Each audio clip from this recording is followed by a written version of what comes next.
Hello बच्चों, नमस्कार। एक बार फिर से आपका स्वागत है एक नए वीडियो में। ये हमारा वीडियो नंबर 3 है।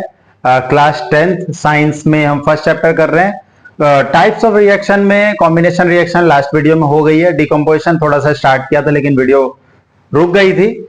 तो अब चलिए शुरू करते हैं डिकम्पोजिशन रिएक्शन। देखो, ये लड़की आपको एक रिएक्शन करके दिखा रही है। यहाँ पे क्या कर रही है ये एक्टिविटी नंबर 1.5 में आपको यहाँ पे गिवन है। देखिए क्या कह रहा है ये बेटा। इसमें देखो, फेरस सल्फेट क्रिस्टल को 2 ग्राम फेरस सल्फेट क्रिस्टल को बॉइलिंग ट्यूब में डाल के बॉयल किया जा रहा है। तो फेरस सल्फेट क्या होता है बेटा? FeSO4 होता है। क्या होता है? FeSO4। और इसको क्या कर रहे हैं? हीट कर रहे हैं। इसको क्या कर रहे हैं? हीट कर रहे हैं। तो क्या क्या बन रहा है? Ferrous oxide, ferric oxide, sulphur dioxide, sulphur trioxide. आप ये जरा ध्यान से देखो, जो फेरस सल्फेट होता है FeSO4.7H2O, ये ग्रीन कलर का क्रिस्टल होता है। ये ग्रीन क्रिस्टल होता है, ठीक है। तो जब इसको हीट करते हैं तो इसका कलर चेंज हो जाता है। फेरिक ऑक्साइड ब्राउन कलर का गैस होता है, तो इसका कलर जो है ग्रीन से चेंज होके ये इसमें कन्वर्ट हो जाता है। बाकी 2 गैसेस और भी निकलती है, सल्फर डाइऑक्साइड, सल्फर ट्राइऑक्साइड। तो इस रिएक्शन में हुआ क्या? इस रिएक्शन में हमारे पास एक सब्सटेंस था, फेरस सल्फेट, एक सिंगल सब्सटेंस था। इससे हमें एक ये मिल गया, एक ये मिल गया और एक ये मिल गया। 3 चीजें मिल गई है बेटा। तो ये हमारा डीकंपोजिशन रिएक्शन है। कैसा रिएक्शन है ये? डीकंपोजिशन मतलब those reaction in which one substance decomposes to get 2 और more than 2 substance is called decomposition reaction, ठीक है। तो यहां पे थोड़ी बहुत और बातें इसके बारे में लिखी हुई है। यहां पे देखो, ये FeSO4 ये लॉस ऑफ वाटर करेगा। तो पहले सिंपल सी बात है, जैसे FeSO4.7H2O होता है, पहले आप इसको हीट करोगे तो इसमें से वाटर रिमूव हो जाएगा, हाइड्रस से एनहाइड्रस कन्वर्ट होगा। उसके बाद ये फेरिक ऑक्साइड, सल्फर डाइऑक्साइड और सल्फर ट्राइऑक्साइड में कन्वर्ट हो जाएगा। उसके बाद एक और यहाँ पे रिएक्शन है, इसको भी जरा समझते हैं। देखो बेटा, कैल्शियम कार्बोनेट, कैल्शियम कार्बोनेट, ये लाइमस्टोन कहते हैं इसको, और ये मार्बल का यही फॉर्मूला होता है। ये फॉर्मूला मार्बल का भी होता है। जो एग शेल होता है वो भी इसी का होता है, ठीक है। अंडों के जो छिलके होते हैं ना, बॉयल एग के, जब उबले हुए अंडे को जब छीलते हैं तो जो छिलका होता है वो किसका होता है? कैल्शियम कार्बोनेट का होता है। तो इसको जब गर्म कर रहे हैं या हीट कर रहे हैं तो इससे क्या बन रहा है? कैल्शियम ऑक्साइड क्विक लाइम बन रहा है और कार्बन डाइऑक्साइड प्रोड्यूस हो रही है। क्या बन रहा है? कैल्शियम ऑक्साइड, जिसको हम क्विक लाइम के नाम से जानते हैं, और प्लस में कार्बन डाइऑक्साइड, ठीक है। तो ये भी हमारा एक डीकंपोजिशन रिएक्शन है। देखो, जो डीकंपोजिशन रिएक्शन है ना बेटा, यहां पे देखो आप लोग, डीकंपोजिशन रिएक्शन 3 तरीके से किया जा सकता है। कितने तरीके से? 3 तरीके से। हीट की मदद से हीट किया जा सकता है, इलेक्ट्रिसिटी की मदद से, इलेक्ट्रिसिटी की मदद से, और सनलाइट की मदद से। इस 3 तरीके से डीकंपोजिशन रिएक्शन को कैरी किया जा सकता है या फिर प्रोसीड करवाया जा सकता है। तो जब हीट की मदद से करवाएंगे तो उसको कहेंगे थर्मल डीकंपोजिशन रिएक्शन। क्या कहेंगे? थर्मल। तो इसके सामने आप थर्मल लिख सकते हो। जब इलेक्ट्रिसिटी की मदद से किया जाएगा तो बोलेंगे इलेक्ट्रोलिटिक डीकंपोजिशन, और जब सनलाइट की मदद से किया जाएगा तो बोलेंगे फोटोलिटिक डीकंपोजिशन। लिटिक मतलब ब्रेक करना, ठीक है। समझ में आई बात? मतलब हीट जब होगा तो डीकंपोजिशन का नाम हो जाएगा थर्मल डीकंपोजिशन। थर्मल डीकंपोजिशन ये हो जाएगा इलेक्ट्रोलिटिक डीकंपोजिशन, इलेक्ट्रोलिटिक डीकंपोजिशन। और सनलाइट होगा तो फोटोलिटिक डीकंपोजिशन। इस तरीके से ये है, ठीक है। तो पहला वो FeSO4 वाला एग्जांपल, और दूसरा ये कैल्शियम कार्बोनेट वाला एग्जांपल, ध्यान रखना है।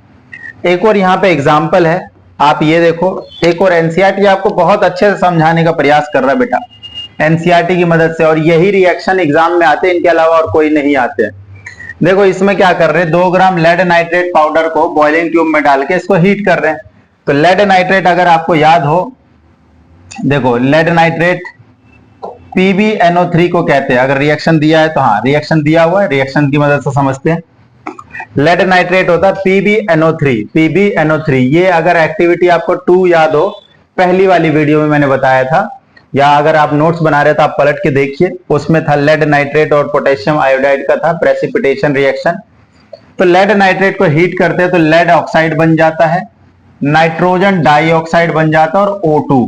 ठीक है, ये ब्राउन फ्यूम्स होती है। ये कैसे कलर की फ्यूम है? ब्राउन फ्यूम्स है। क्वेश्चन होता है कि यार लेड नाइट्रेट को हीट करने पे ब्राउन कलर की फ्यूम्स प्रोड्यूस होती है, तो उसका नाम पूछ लेते कभी कभी। तो ये भी क्या क्या है? Thermal decomposition. हीट की मदद से जब डिकम्पोजिशन किया जाता है तो उसको कहते हैं थर्मल डिकम्पोजिशन। तो देख रहे हो यहाँ पे लेड नाइट्रेट कन्वर्ट हो रहा है NO2 O2 और PbO में, तो ये थर्मल डिकम्पोजिशन का एग्जांपल है। नेक्स्ट काफी इंपॉर्टेंट इलेक्ट्रोलिटिक डिकम्पोजिशन। ये हमारे पास एकमात्र एग्जांपल है वाटर का, इलेक्ट्रोलिटिक डिकम्पोजिशन। तो बेटा इसमें देखेंगे इलेक्ट्रोलिटिक डिकम्पोजिशन में क्या है।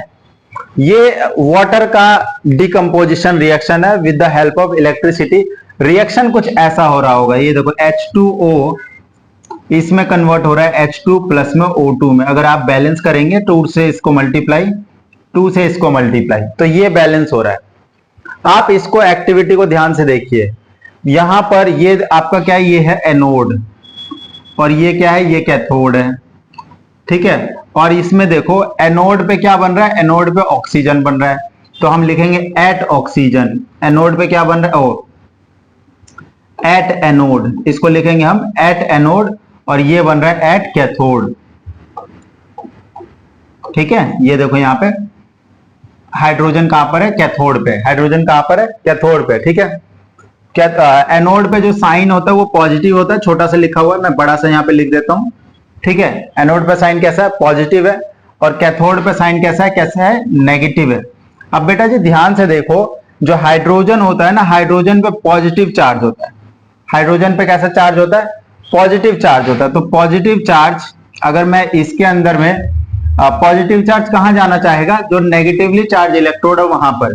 तो इसीलिए यहां पर H पॉजिटिव एक इलेक्ट्रॉन गेन करके H2 में कन्वर्ट हो जाता है। ठीक है, और ऑक्सीजन पे होता है नेगेटिव चार्ज, तो वो पॉजिटिवली चार्ज इलेक्ट्रोड की तरफ से जाना चाहेगा। ये तो रही समझने वाली बात, लेकिन एग्जाम पॉइंट ऑफ व्यू से आपसे क्या क्या पूछते हैं? आपसे डायरेक्ट क्वेश्चन पूछा जाता है कि हाइड्रोजन कौन से इलेक्ट्रोड पे गई है और ऑक्सीजन कौन से इलेक्ट्रोड पे गई है, तो वो आराम से आप यहां से बता सकते हैं। उसके बाद एक चीज है, देखो ये दोनों ही गैस है। ठीक है, दोनों ही गैस है, और दोनों का जो वॉल्यूम का रेशियो है वो 2:1 है। वॉल्यूम का रेशियो हाइड्रोजन और ऑक्सीजन का जो वॉल्यूम का रेशियो वो 2:1 है। ये हमें रिएक्शन से पता चल जाता है। देखो यहां पर 2 और यहां पर क्या है? वे 1 है, इनका कोफिशिएंट कितना है? 1। तो इसी से पता चल रहा है 2:1 में गैस प्रोड्यूस हुई है। आप इसके अंदर भी देख सकते हो, जो हाइड्रोजन जो है, ठीक है नहीं, ठीक है, ये चीज समझ में आ गई आपको। ओके बेटा आगे बढ़ते हैं। तो ये इलेक्ट्रोलिसिस ऑफ वाटर इंपॉर्टेंट है, ये एक्टिविटी भी आपके लिए इंपॉर्टेंट है ना। ये देखो नेक्स्ट है फोटोलिटिक डिकम्पोजिशन। ठीक है, 3 टाइप के डिकम्पोजिशन है। फोटोलिटिक ये लास्ट वाला है। तो इसमें देखो ये चाइना डिश है, इसमें ये जो है सिल्वर क्लोराइड है। क्या है ये? Silver chloride. और यहां से खिड़की में से सनलाइट इसमें आ रहा है। तो ये देखो जब AgCl पे सनलाइट जब पड़ता है तो ये Ag और Cl2 में कन्वर्ट होता है, Ag और Cl2 में कन्वर्ट हो जाता है। तो ये हो गया। ऐसे ही मान लो AgBr होता, ये यहीं पे दे रखा है,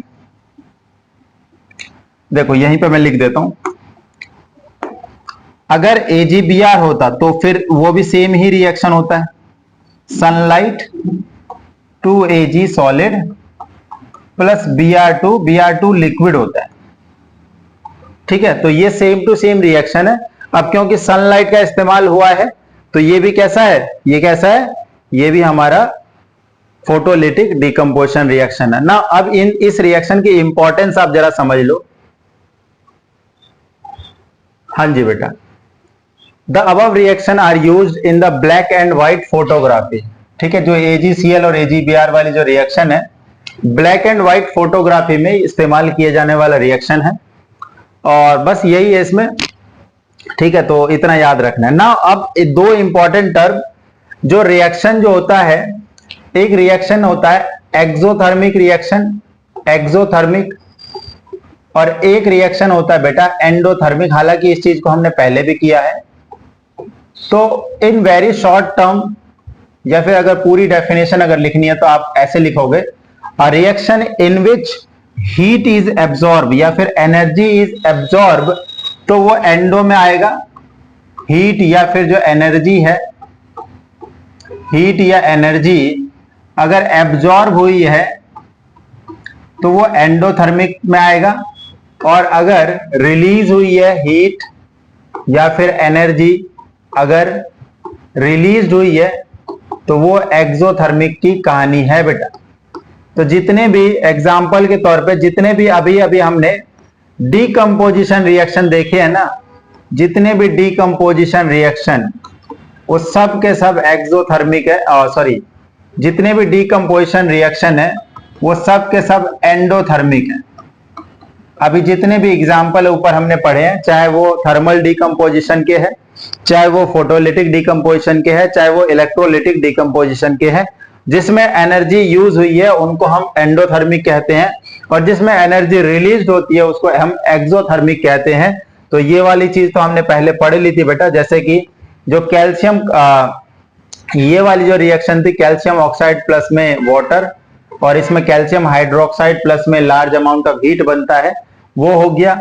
उसी में वेजिटेबल का जो डीकंपोजिशन था वो सारी चीजें थी, है ना। और एक्सोथर्मिक में और भी रिएक्शंस थी स्टार्टिंग में, जो कॉम्बिनेशन वाला जो रिएक्शन था उस वाले सेगमेंट में आप देख लेना, आपको दिख जाएगा। जैसे कंबशन रिएक्शन भी डीकंपोजिशन एक्सोथर्मिक का पार्ट है। मतलब हर वो रिएक्शन आप सिंपल देख सकते हो, अगर एनर्जी प्रोड्यूस हुई है तो वो एक्सोथर्मिक होगा। जैसे रेस्पिरेशन की रिएक्शन भी मुझे याद आ रहा है, जहां तक रेस्पिरेशन की रिएक्शन बेटा जी, ये भी हमारा एक्सोथर्मिक वाला प्रोसेस है। रेस्पिरेशन भी फर्स्ट वीडियो में हमने देखी थी, ठीक है। दोनों वीडियो आपको प्लेलिस्ट में यहीं पे मिल जाएगी, तो आप उसको भी नजर मार लीजिएगा। चलिए, ये क्वेश्चंस 2-3 क्वेश्चन है, पहले इसको निपटा लेते हैं फिर आगे बढ़ेंगे। बहुत छोटे से क्वेश्चंस है। Solution of substance x used for white washing. देखो कौन सा सब्सटेंस का सॉल्यूशन, तो कैल्शियम ऑक्साइड का जो सॉल्यूशन बनता है ना, उसी को यूज किया जाता है व्हाइट वॉशिंग के लिए। इसका सॉल्यूशन मतलब इसको वाटर में घोलोगे ना तो कैल्शियम हाइड्रोक्साइड बनता है, और कैल्शियम हाइड्रोक्साइड का ही हम इस्तेमाल करते हैं व्हाइट वॉशिंग के लिए। Name the substance x and right it's formula. तो सिंपल चीज है, नेम तो ये फॉर्मूला तो यही हो गया, और इसका नाम हो गया कैल्शियम ऑक्साइड। ये तो इसका फॉर्मूला नेम है, बाकी जनरल नेम होता है इसका क्विकलाइन। क्विकलाइन। उसके बाद राइट द रिएक्शन। तो रिएक्शन तो बेटा ऐसा था, कैल्शियम ऑक्साइड सॉलिड होता है, वाटर के साथ में इसका रिएक्शन करवा रहे हैं, तो ये बन गया कैल्शियम हाइड्रोक्साइड। प्लस में हीट प्रोड्यूस होता है, तो ये एक्सोथर्मिक रिएक्शन भी है। Why is the amount of gas collected in the test tube double the amount? लो अभी आ गया ना, मैंने बताया था कि भाई H2O को अगर डिकम्पोज करवाते हैं तो 2H2 प्लस में O2 बन रहा है, तो इसका जो हाइड्रोजन और ऑक्सीजन का जो रेशियो होता है ना गैस का, वो 2:1 होता है। तो सिंपल ये बेटा रिएक्शन में देख के हमें मिल रहा है, because the ratio of coefficient of hydrogen and oxygen in this reaction is 2:1, that is why ये हमें मिल रहा है इस तरीके से। नाउ नेक्स्ट टाइप की रिएक्शन पे आ रहे हैं बेटा जी, दैट इज डिस्प्लेसमेंट रिएक्शन। ठीक है, उम्मीद है आपको अभी तक चीजें समझ में आ रही है, तो वीडियो को लाइक कर दो यार, चैनल को सब्सक्राइब कर दो बच्चों, ठीक है, और इंफॉर्मेशन को अपने दोस्तों के साथ शेयर करो इस चीज को। Displacement reaction. अब डिस्प्लेसमेंट रिएक्शन का क्या मतलब है, तो इसमें सिंपल सी बात है, देखो एक रिएक्टिविटी सीरीज होती है। क्या होती है?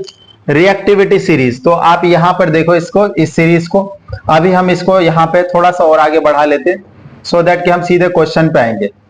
चलिए, ये खाली जगह मिल गई मुझे। Reactivity series. तो रिएक्टिविटी सीरीज में हम, वैसे तो ये थर्ड चैप्टर में आपको मिलेगी रिएक्टिविटी सीरीज, ये जो मेटल्स की रिएक्टिविटी सीरीज होती है कि कौन सबसे ज्यादा रिएक्टिव है, कौन कम रिएक्टिव है। ये देखो, इसको याद करने का सिंपल तरीका है, हम बोलते हैं भाई काशीनाथ का माली आलू जरा फीके पकाता है, और छाप CHAAP।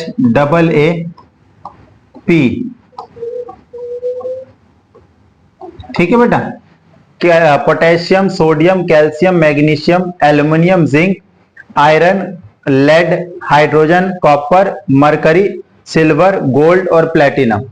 तो सबसे ज्यादा रिएक्टिव ये है, most reactive element is potassium here, और ये हो गया लीस्ट रिएक्टिव। ऊपर वाला मोस्ट रिएक्टिव, ये लीस्ट रिएक्टिव। अब सिंपल सी बात है, अगर कोई मेटल सॉल्ट है, अगर उस मेटल सॉल्ट का आप रिएक्शन करवा रहे हो हाई रिएक्टिव मेटल से, तो वो उसको डिस्प्लेस कर देगा। एग्जांपल के तौर पे यहां पे ये रिएक्शन है, आयरन नेल को कॉपर सल्फेट के सॉल्यूशन में अगर डाल रहे हैं, ये जो एक्टिविटी थी ऊपर वाली, देखो जो कॉपर सल्फेट का जो सॉल्यूशन है, इसके अंदर आप क्या डाल रहे हो, आयरन नेल, मतलब आयरन डाल रहे हो बेसिकली। तो होगा क्या, देखो कॉपर और आयरन को अगर कंपेयर करो, यहां पर कॉपर नीचे और आयरन बेटा ऊपर है, तो आयरन मोर रिएक्टिव हुआ। तो क्या करेगा, आयरन इसको यहां से डिस्प्लेस कर देगा और खुद यहां पर जाके जुड़ जाएगा, तो FeSO4 ये बन जाएगा। अब प्लस में कॉपर जो है वो बाहर निकल गया। तो इस प्रकार के रिएक्शन को डिस्प्लेसमेंट रिएक्शन कहते हैं, जिसमें एक मोर रिएक्टिव मेटल अपने से लेस रिएक्टिव मेटल को डिस्प्लेस कर देगा। ऐसा और एग्जांपल आपको यहां पे दिख जाएगा। देखो कैसे, देखो बेटा यहां पे ये दो रिएक्शन और है यहां पर, ये तो अभी हमने देख लिया। देखो जिंक और कॉपर में जिंक मोर रिएक्टिव होता है, तो यहां पे क्या बन गया, जिंक सल्फेट और कॉपर बाहर। लेड और कॉपर में लेड मोर रिएक्टिव है, तो लेड क्लोराइड और कॉपर। अभी जो मैंने लिखा था ना वो रिएक्टिविटी सीरीज, वो आपको लिखना है और याद भी करना है ना। डबल डिस्प्लेसमेंट रिएक्शन, ठीक है, double displacement reaction. Double displacement reaction में एक और चीज यहां पर प्रेसिपिटेट की चर्चा फिर से आ गई है। और प्रेसिपिटेट हमने आपको अगर याद हो तो पहली वाली वीडियो में बता रखी है इस चैप्टर की, उसको आप विजिट करिए। प्रेसिपिटेट होता क्या है, एक इनसॉल्युबल सॉलिड होता है। जैसे यहां पर एक रिएक्शन आपको दिया हुआ है, सोडियम सल्फेट और बेरियम क्लोराइड, तो आप देख पा रहे हो ना, सोडियम और बेरियम आपस में एक्सचेंज हो रहे हैं। बेरियम यहां आ रहा है और सोडियम यहां पे जा रहा है। देखो सल्फेट के साथ में सोडियम है, इधर देखो सल्फेट के साथ में कौन है, बेरियम। ये आपका ना व्हाइट प्रेसिपिटेट है, व्हाइट कलर का प्रेसिपिटेट है, व्हाइट कलर का प्रेसिपिटेट है। क्या होता है, ये इनसॉल्युबल सॉलिड होता है। देखो इनसॉल्युबल सब्सटेंस, देखो यहां पर व्हाइट सब्सटेंस फॉर्म हो रहा है बेरियम सल्फेट का, which is insoluble in water, ठीक है, which is insoluble in water. This insoluble substance formed is known as precipitate, and this type of reaction is called precipitation reaction, ठीक है। A reaction in which an insoluble substance is formed, such substance is called precipitate, and that reaction is called precipitation reaction। और यहाँ पे देखो ये double displacement का है, यहाँ पे देखो सोडियम और बेरियम आपस में एक दूसरे को डिस्प्लेस कर रहे हैं, तो डबल डिस्प्लेसमेंट रिएक्शन। क्लियर है यहाँ पे, ओके। इसके बाद आगे बढ़ते हैं, ऑक्सीडेशन एंड रिडक्शन रिएक्शन, ठीक है। तो एक काम करते हैं, 18 मिनट की वीडियो ऑलरेडी हो गई है, ये वीडियो की लेंथ ज्यादा बड़ी हो जाएगी, इसलिए इसको हम वीडियो को यहीं पे रोकते हैं। खुश रहिए, मुस्कुराते रहिए, धन्यवाद, थैंक यू सो मच।